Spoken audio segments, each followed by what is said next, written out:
Before you can create a healthy relationship with others, you first have to create a healthy relationship with yourself.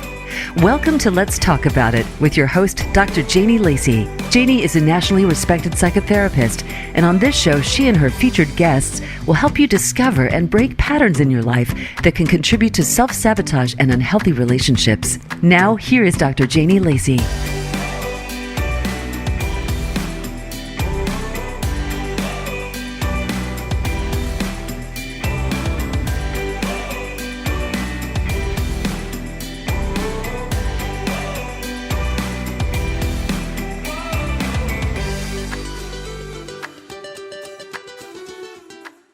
Your life partner, that special someone. Whether most admit it or not, many are seeking to find that perfect companion. We crave having someone by our side who will love us through our moments of imperfection and journey with life with us. We've seen enough romantic movies and fantasize about it in our minds, so it must be possible, right? Today, we are being graced by one of the top experts. She is an internationally acclaimed matchmaker for high-achieving men and the quality women they're searching for. She's also a renowned TV personality with decades of experience and tireless enthusiasm for online dating and high-end matchmaking. Carmelia Ray. Carmelia is the go-to attraction expert when elite singles are ready to find, attract, and connect with Mr. or Mrs. Right. Welcome to the show, Carmelia Ray. Hi, thank you for having me. Can you do all my intros? That was great. Absolutely. You know, Carmelia, love is no fairy tale. So you can stop looking for the perfect 10 who fulfills all of our qualifications, as I'm reminded of the nursery rhyme, patty cake, baker's man, bake me a cake as fast as you can. Pat it and roll it and mark it with a B. Put it in the oven for a baby and me. It is possible, however, to find someone to stand by your side, brave the messiness of the world, and help you experience life to its fullest potential. So let's dive in with our superstar matchmaker, Carmelia. Let's get down to business, because you know what? Inquiring minds are waiting with bated breath to know, what's your secret sauce to attract true, long-lasting, real love? Oh my gosh, I have to answer that in one sentence.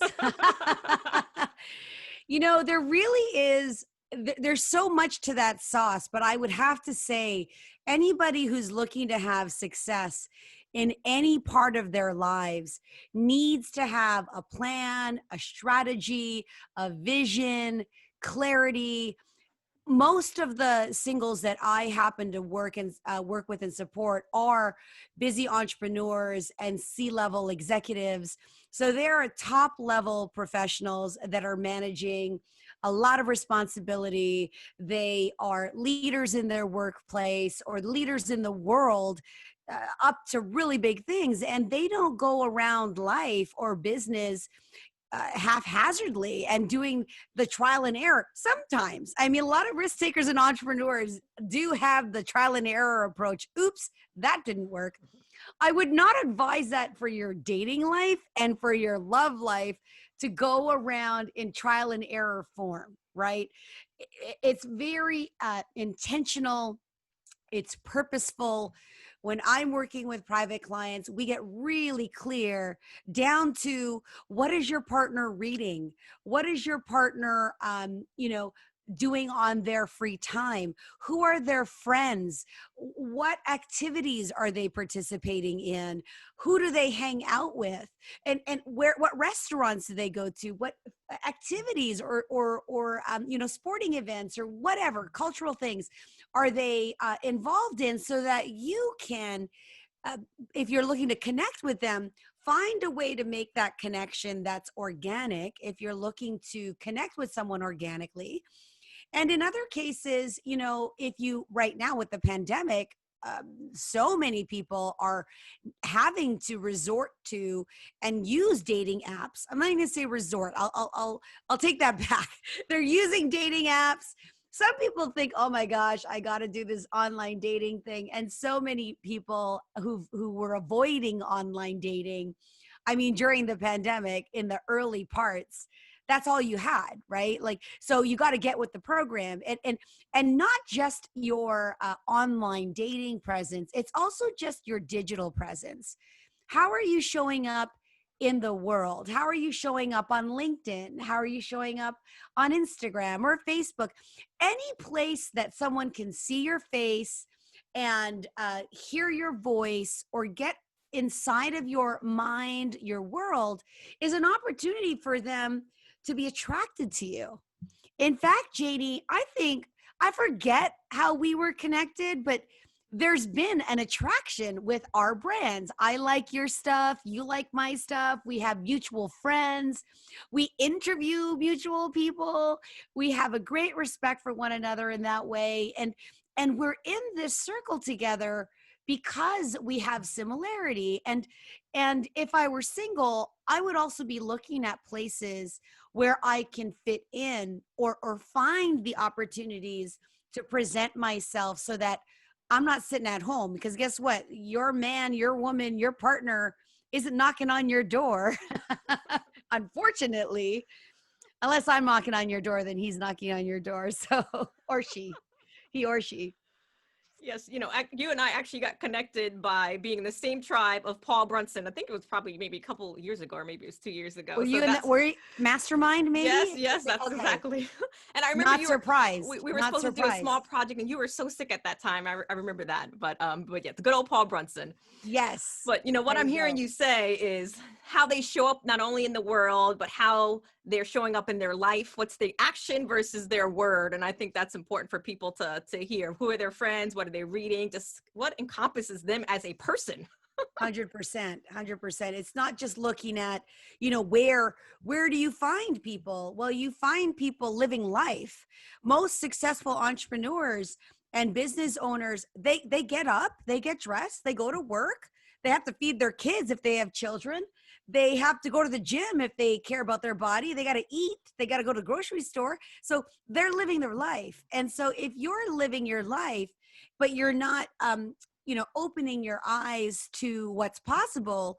And by that, it means, you know, maybe staying off your phone when you're in a public space, maybe using your body language and your eye contact to engage and to ask questions to that person, that stranger. And so many times, Janie, people have met other people just through introducing themselves or through that third connection. You know Paul, I know Paul. Well, guess, and Paul's a matchmaker too, or was a former matchmaker. So when you have that matchmaker mentality, it is the mentality of wanting to connect with people, being curious about the person, finding out. It's like the first thing I'm going to is looking at that ring finger. Are they single or not? Right. So I'm always scoping the room and trying to figure out who in the room is somebody that I can connect with as a single person. And then from a business perspective, who in the room is someone that might know somebody that can connect me to the kind of clients that I'm looking to meet and work with, and including for my specific clientele. When someone hires me, they're literally hiring me to be their eyes and ears of sorts and to be on the lookout for them. And so that's where I'm trained to be on the lookout.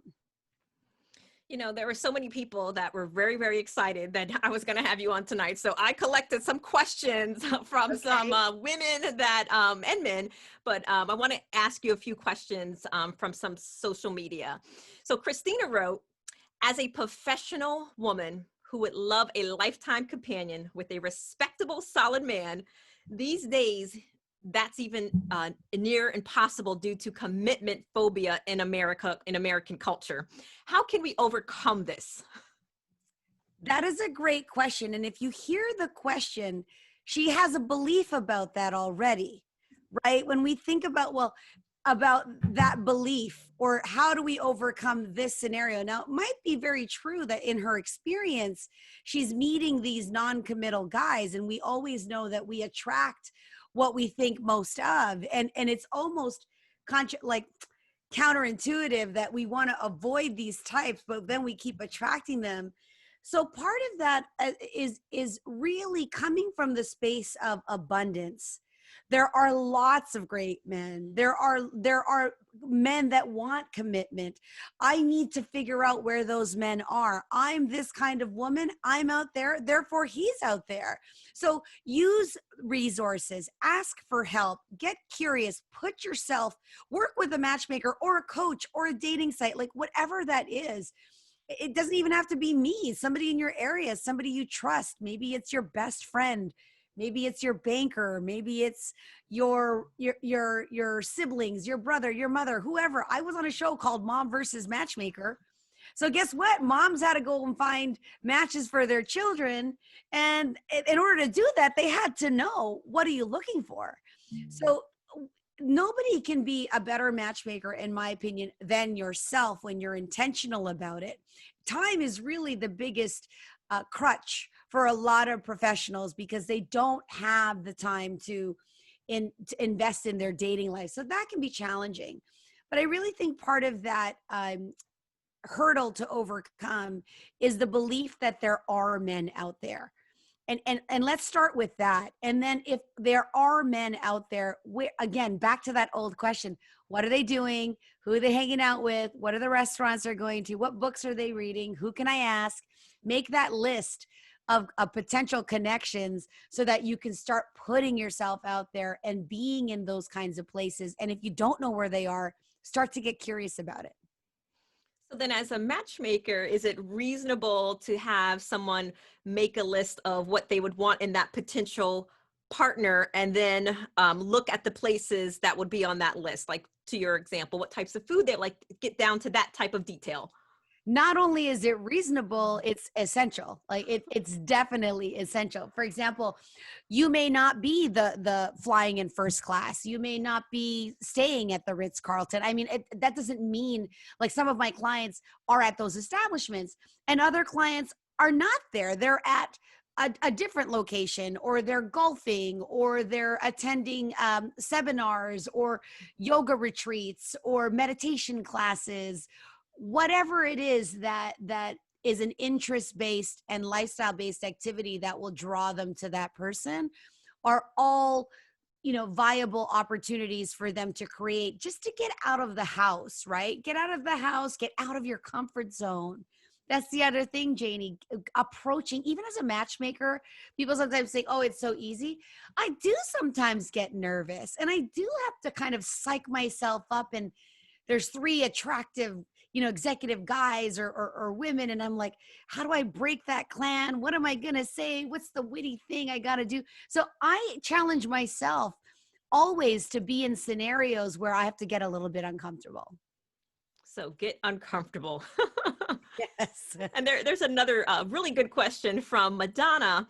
She's asking, she said, everyone knows that marriage is a process and you have to keep working on it.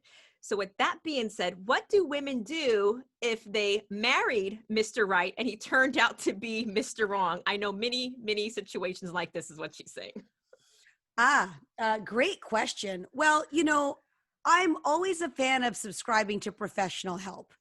And if you married the wrong person, well, you probably want to get a mediator or a divorce lawyer or a therapist, a family therapist, right? Because sometimes what we believe are problems that are unique to us in the marriage may actually just be it's not a we problem, it's a me problem.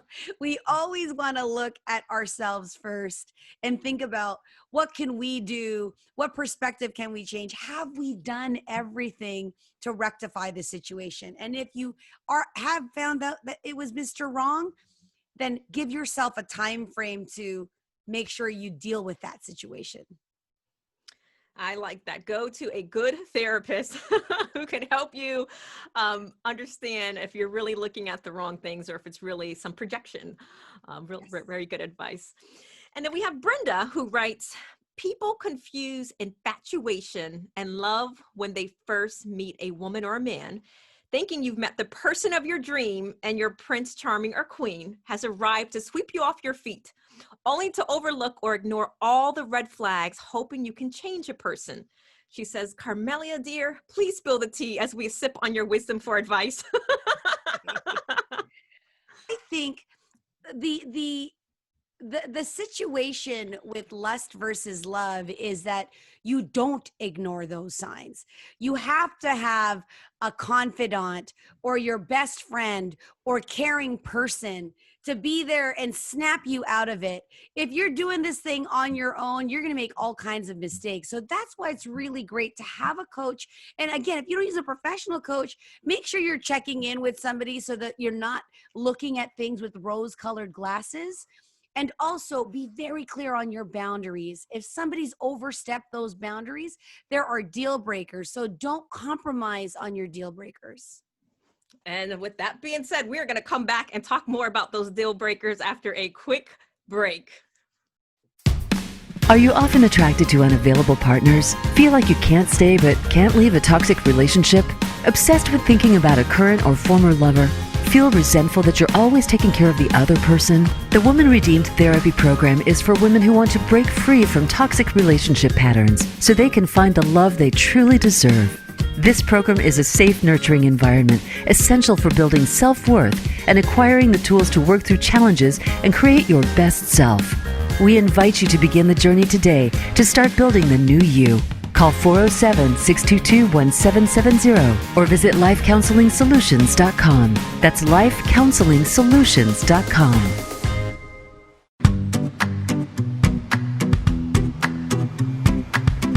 You are listening to Let's Talk About It with Dr. Janie Lacy. To reach the show today, please call into 1-888-346-9141. That's 1-888-346-9141.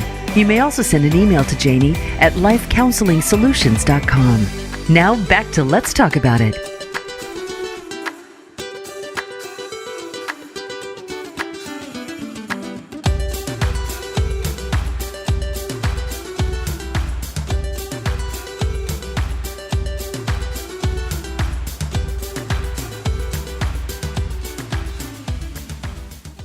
Are back with one of the top matchmakers in the world, and she was just spilling some tea about those red flags. So I want to welcome you back to the show, Carmelia, and I want to ask you, this is a common question that I get as a therapist, so I'm wondering what your thoughts are as a matchmaker. You know, what are some of the top signs that indicate that someone needs to stay in the single lane and not date for a little while longer before turning down that dating street? What do you see? Well, a very big indicator is if someone's still in their grieving process. And when I say grieving process, for many people, the end of a relationship really feels like death sometimes. Like you're not in the space emotionally where you can be present with the person in front of you. If you find yourself often sort of still in the negative emotions that are attached with a breakup or, a falling out or just a bad past, so to speak. We talk about toxic relationships, or I just saw your show about dating a narcissist. Like, you need some time to recover. So if you're using your dates as a sounding floor to vent, and to talk about the things that are not working for you, and it just feels like a therapy session, that's a very big indicator that you're not ready. Another indicator where it's a good sign for you to think it's not the right time is if there's a lot of anxiety around dating, there's a lot of fear, and you're constantly in your self-talk just unclear, like, I don't know if I'm doing it right. I don't know if I'm saying it right. I don't know what I should be doing. So if you're really uncertain, that's a clear sign that you need support and that you're not in the right mind frame. It should really be positive. Sure, there's fear, there's some anxiety, but where it's a constant dealing with these emotions and lots of emotional highs and lows, that would be a time for you to really work on self. So it should be fun and not stressful. It should be fun and not stressful. And certainly there will be stress, but that's just the normal stress of dating. You shouldn't be overwhelmed or consumed with stress. So then with that being said, another, and I'm sure a lot of people that are probably tuning in on Facebook behind the scenes are 35 and older. So is it truly, we hear all these different types of conversations around someone that has been married or back on the dating scene later in life. Is it truly more difficult for those over 35 to find a healthy mate? I would almost even argue it's harder for younger people. I I think it's challenging all around. There are certain pockets where it becomes challenging, and in fact, maybe seniors might think it's more challenging because depending on the city you're in, there really is an imbalance in number of how many single available men are there, how many single available women are there. I come from a space where I believe, and I'm not being idealistic, I think there's someone for everyone. And with the right attention and focus and help, you'll be able, I think everybody can go on a date, no problem. Seeking a life partner, that takes time. And you shouldn't pressure yourself to fit a certain box or to force yourself to find this partner. It will happen in time. Mindset is very key. Intentionality is key. And focus. Again, you cannot be successful in any area of your life if you are focused on the wrong things or if you're not focused on it at all.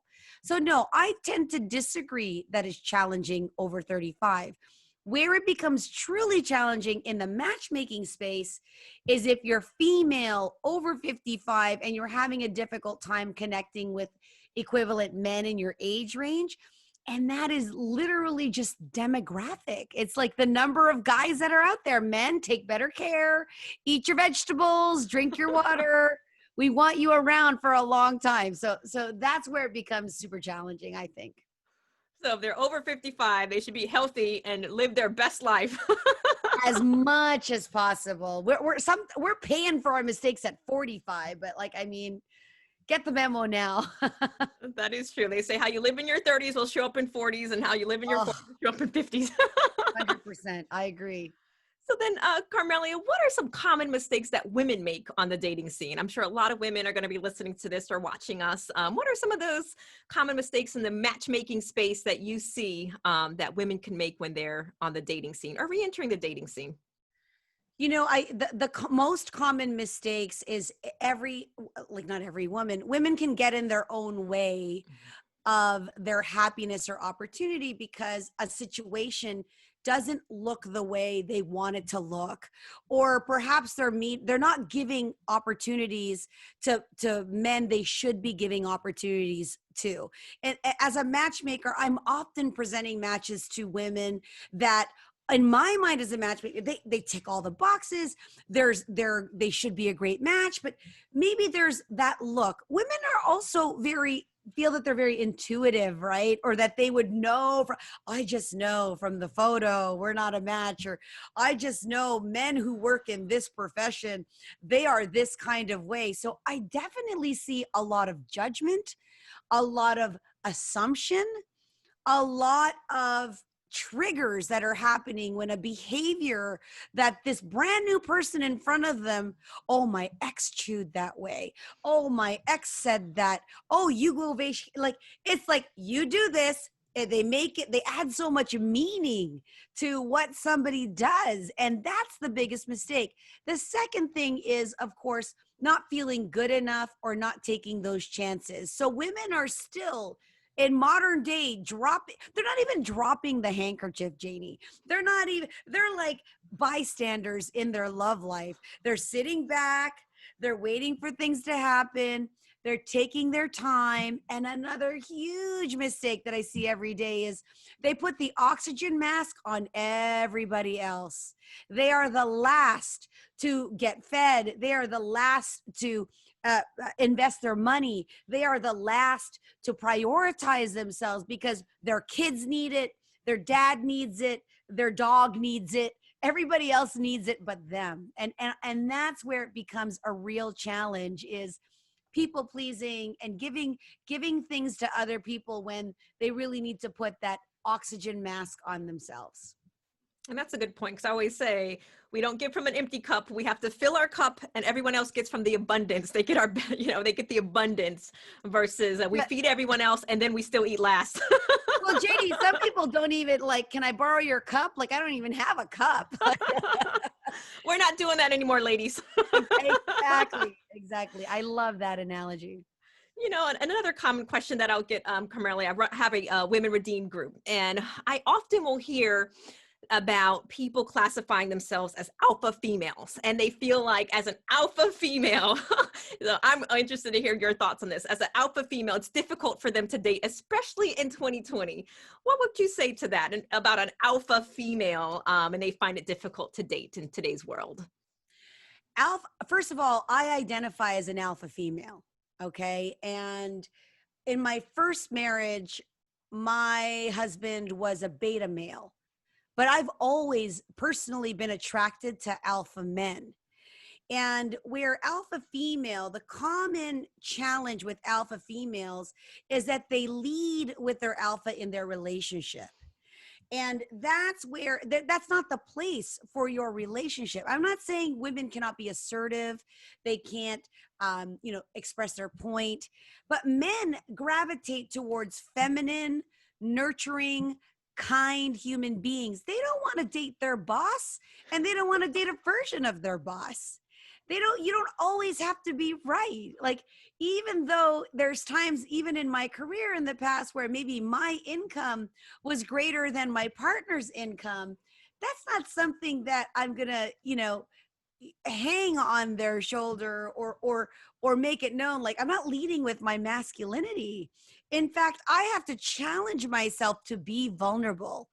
Operating from that feminine, Janie, I'm sure you work with a lot of women on this masculine thing. And as much as men really admire and appreciate, and they actually find confident women very sexy, there is a difference from being confident to caring. It's knowing when to put the hat down and when to wear it. So ladies, being an alpha female does not mean that you get to be the boss in your relationship. And unless you want to be the boss and you find a partner where you can be that way, then don't complain about the guys that you're attracting, because you cannot keep, or not even keep, like attract a man that thinks, man, that's a lot of work. You hear that I'm intimidating. Well, if you believe you're intimidating, guess what? You're going to be intimidating. I deserve this. I deserve that. It's really about prioritizing what really matters. Does it really matter that the bank account is bigger or whatever that looks like? So really take a look at, how is your alpha nature helping your romantic life or hurting your romantic life? And those are the things to be really introspective with. I like that put your hat away. And I also like that, and men will respond. I tell women that you can influence your partner through your gentleness and your softness. That Almost aggressive, all the time. the aggressive, being alpha and being assertive is very different than being aggressive.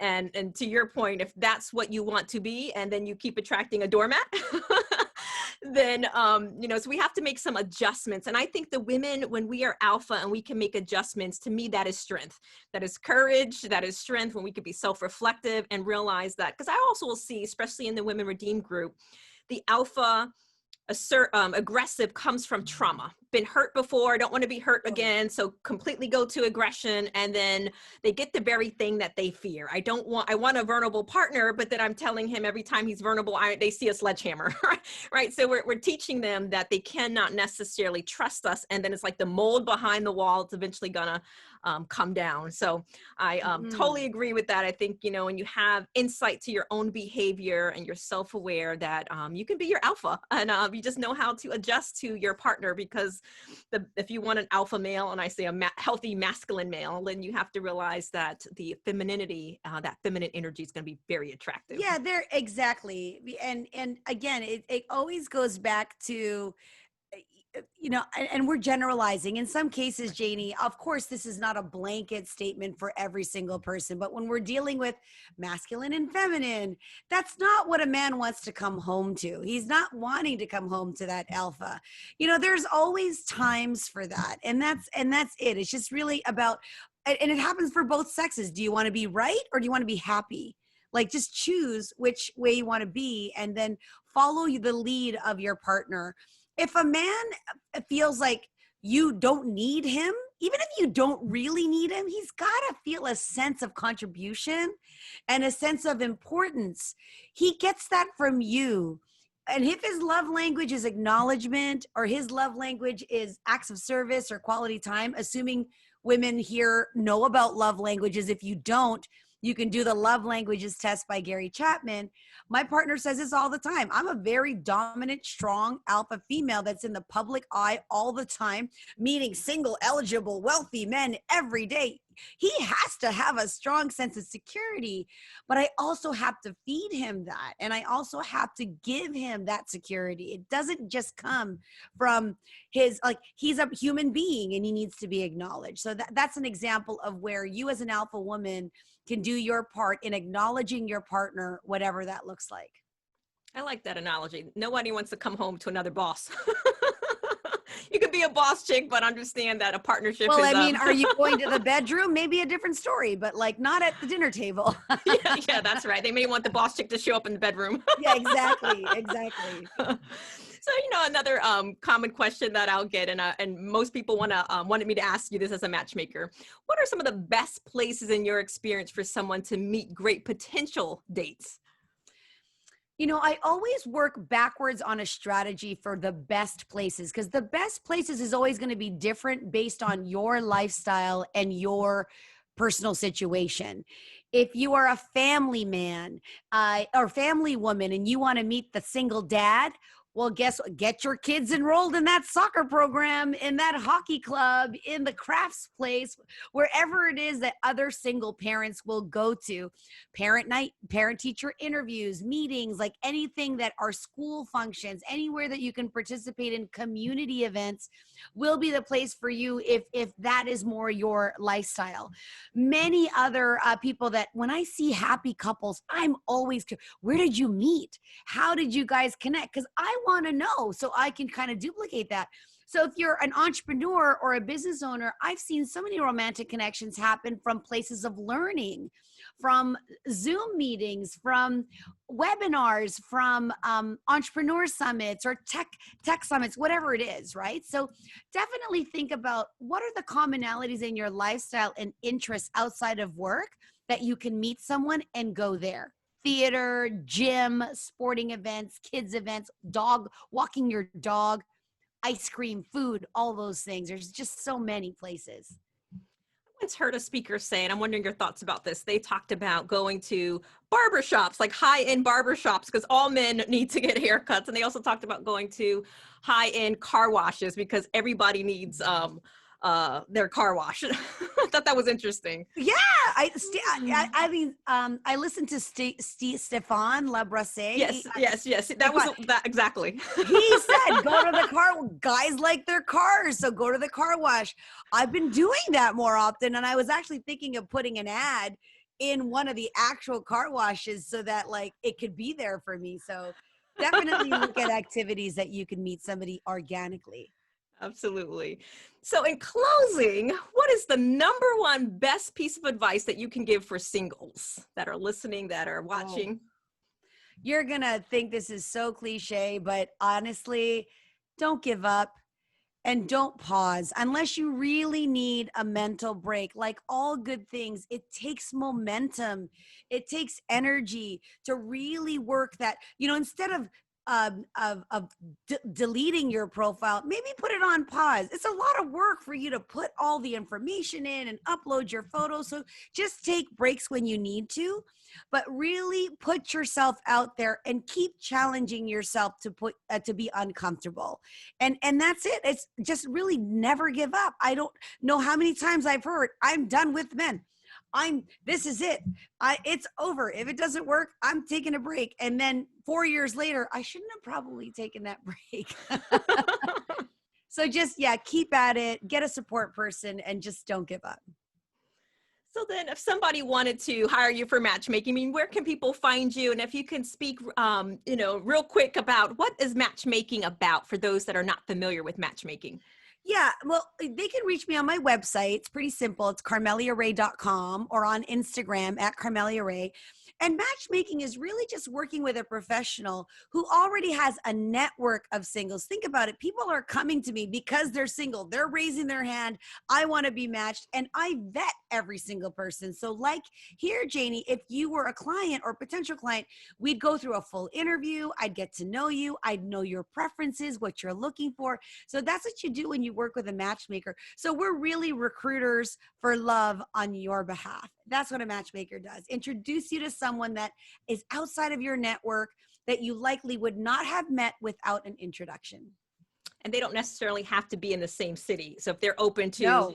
your, okay. I'm very much an international matchmaker. I'm based in Toronto, but I just did a match with a Boston client and a Toronto client. He's based in Boston with business in Toronto. She's Toronto. So post-COVID, they're going to meet up with each other. So love has no boundaries and no limits. Absolutely not. Well, meantime, I mean, what could someone do if they want to start the process of going ahead and they want to date, but they don't know where to look? I mean, what's those initial steps that someone can do? You know, number one, thank you for asking how they can connect with me.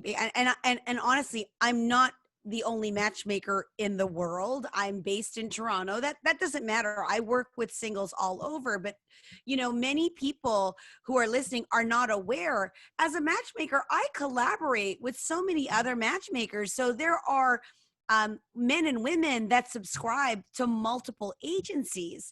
Now, there's agencies that you pay. So you typically will either hire one or two if budget is open and money's flowing, and it's okay for you to hire more than one person, because matchmaking is an investment as well as coaching. Then you would hire more than one person. But if you were interested in working with a matchmaker, you would subscribe to their database, and you would subscribe to many databases and let the matchmakers know, hey, can I have a coffee with you? Can we meet? Can I pay for your time? Even if it's an hour, it's better for you to get in front of a matchmaker to know who you are versus, you being in the database. So Janie, we've met through Paul, but I feel like this is the best way for us to connect, because now I've seen you in person. I've watched your podcast. I know you a little bit better. That would never happen when you're a single person and people don't know you. That's the other thing, is when I talk about sharing my secrets as a matchmaker, well, guess what? If you were looking for guests for the show, what are you going to do? You're going to do a call out. You're going to go on social media. You're going to ask your past guests. You're going to do your research. Same thing. If you're a single person looking for a certain type, where is he going? Who can I ask? Which of my friends are singles? Think of this. What husband do I like? All right. What are his qualities? Does he have a brother, a cousin, a single friends group, friends from high school or college or university? Like, think about that. You can approach married people, not for that reason, but just to say, hey, I want what you have. I love your partnership. I love your relationship. Help me find that. And some people would think, oh my God, that's terrifying. I would never put myself out there like that. But why not? In my PR group, one of the exercises they have, if you're looking to get press, think about your top 20 most influential people and people that can actually help you get into the media or exposure or whatever, and then start to make those connections. I think you could apply, and they've actually said it, Super Connector Media said they can apply the same principle to your romantic life. So ladies, start writing that list, start looking at your social accounts and think, all right, which couple will know other singles, or who do I want to meet? Let's, make that connection. Very good. So we got another question from social media. So Jason is asking, how many people should a person date at one time? Jay, I like that question. So I think you date as many people that are manageable enough that you do not mix names and numbers up. Okay, when you cannot remember who you were on a date with or who your next date with, that's a bit of a problem. If you need a spreadsheet to figure out like your dates, that's also an issue. I think it's customary to be dating maybe two or three people at a time, and where that rule changes, because there's no hard and fast rule, Jason, but if you start to become intimate with someone, and as long as you're very clear, once you hit that threshold of intimacy, for some people it's totally fine to be intimate with more than one partner. We live in 2020, so polyamory is acceptable, multiple partner. But if you're a serial monogamist and that doesn't feel comfortable for you and you want that exclusivity, once you move to that, you date that one person sexually exclusive, and you might date others that you're still deciding whether you want to move it to the next level. Clarity is very important, and you need to be respectful to other people and your other partners about that as well. So then you mentioned intimacy. So what do you, they're finding that comment very entertaining, the spreadsheet. The spreadsheet, yeah. What do you advise your clients as far as intimacy goes? Like, is there a time frame where it's too soon? I mean, what's your standard of what you would advise some of your clients? Well, if you're looking for a long-term partner, and again, I'm not judging anybody who decides to take the relationship sexually to the next level on date one. That I don't advise. And if you've done it, and listen, my first marriage started with me. I was young, and our first, I don't know, a couple bottles of wine or whatever, and that's what happened. And I married that man. We're divorced now, so I don't know if that means anything. But I think, when it comes to intimacy, you want to make sure that you're both aligned with what the meaning of this intimacy. Because for one person, it could just be to explore sexual compatibility. And for one person, that could be the sign of exclusivity. So make sure that you're not, on different pages when it comes to that, because a lot of emotions and feelings can be hurt as a result. Okay, and then we have another question that came in, and they're asking, if you are dating and have not met up in person, how long should you wait to meet face-to-face if you are dating long distance and haven't met in person? Say that again. I'm so sorry. Nope. She's asking, if you are dating and have not met up in person, how long should you wait to meet face-to-face if you are dating long distance and haven't met in person? If you're dating long distance and have not met in person, I think for sure you should be having video dates at minimum, right? Meeting up in person is real. Right now with COVID, there's a different set of rules with COVID, right? Because I would never advise someone to meet in person if they didn't already have the COVID talk. Assuming you had the talk, you both are in alignment to meet one another. It's really, what's your bandwidth for physical distance? Like, in reality, can you comfortably be in a relationship that does not have the physical component? Janie, some people can. Some people have fallen in love and have dated from cross country and married, when they physically met up. So I don't think that there is a one size fits all answer. I would say to you that you would want to make sure that your needs are being met, both emotionally and physically for you. And that if there's any disagreement on what that time frame looks like, because you're just not on the same page, or likely there could be, I don't want to say there's always foul play, but for me, if one of your core desires and core needs is physical intimacy and presence, and your partner's not meeting you there, that's something to seriously look at. Okay. And I think that would make sense for most people. And this leads into another question that someone just sent me a message. What's your advice towards people that, how they represent themselves on online dating, their pictures and using filters and all that stuff? I mean, what's your advice as a matchmaker to how to best represent themselves so they don't mislead people in how they look? I love this question because I take all of my clients through a personal branding and lifestyle photo shoot for the intent of having them show up as authentically as possible, but in their best light. I get lots of time to see you in your regular, normal, everyday self. Now, that does not mean that I do not take photos. I usually do a casual look or sporty, work related, professional, dinner attire, so that you get a bit of a range of photos for somebody to get an idea of your personality. Now, as far as filters are concerned, I'm not a fan of Snapchat filters, but I mean, if you're posting an Instagram photo, fine, but just make sure that, you know, if they see you in real life, you really want to look at your photo and really look at what you look like in person. And are they going to be a match?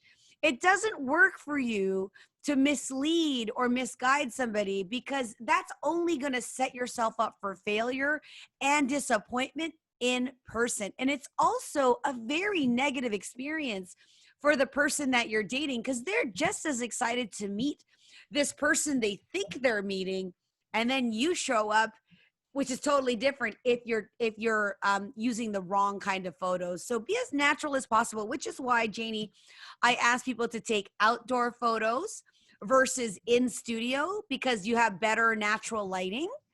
And look, we look amazing, by the way, but we probably look that way in person. You know, we're made up a little bit, but we're not, you know, so made up that we could not be identified if you saw us in person.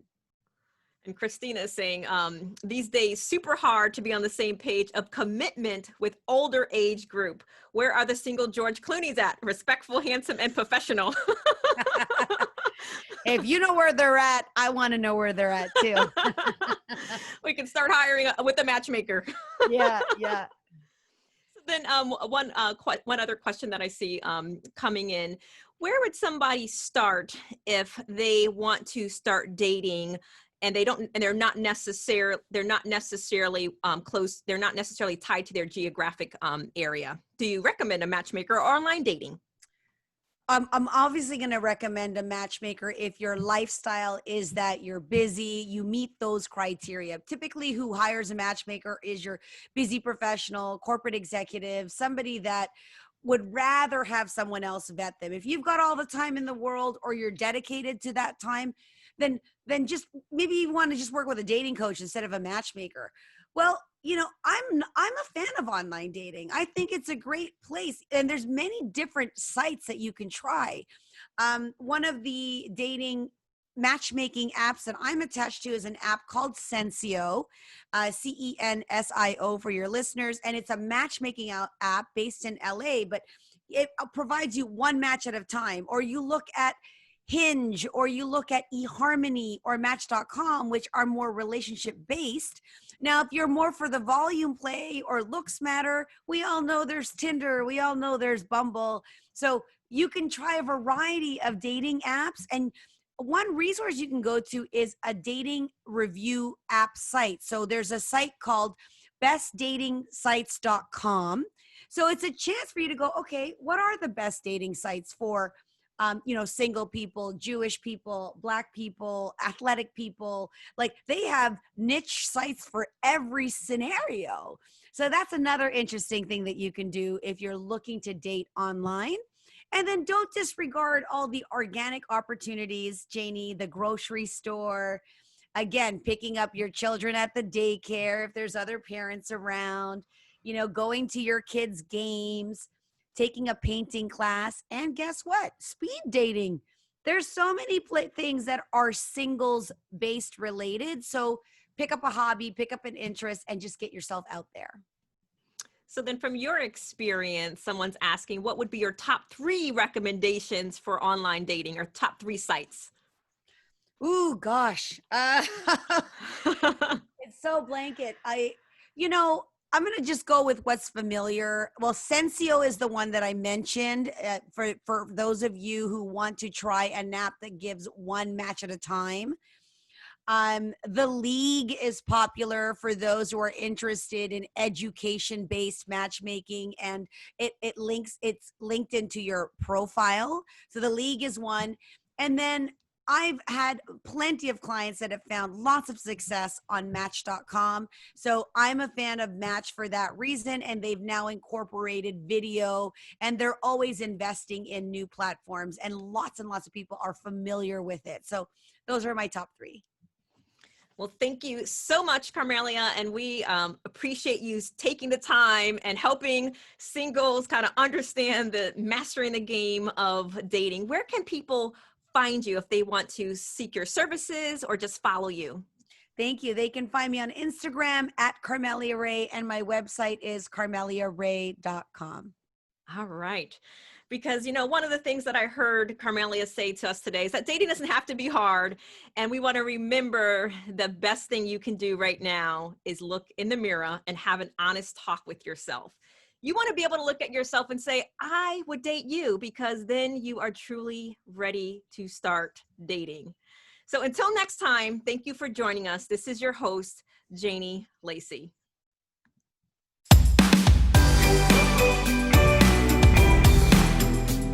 Thank you for tuning in. Let's Talk About It can be heard live every Wednesday at 5 p.m. Pacific Time and 8 p.m. Eastern Time on the Voice America Empowerment Channel. Please join your host, Dr. Janie Lacy, for another edition of the show next week.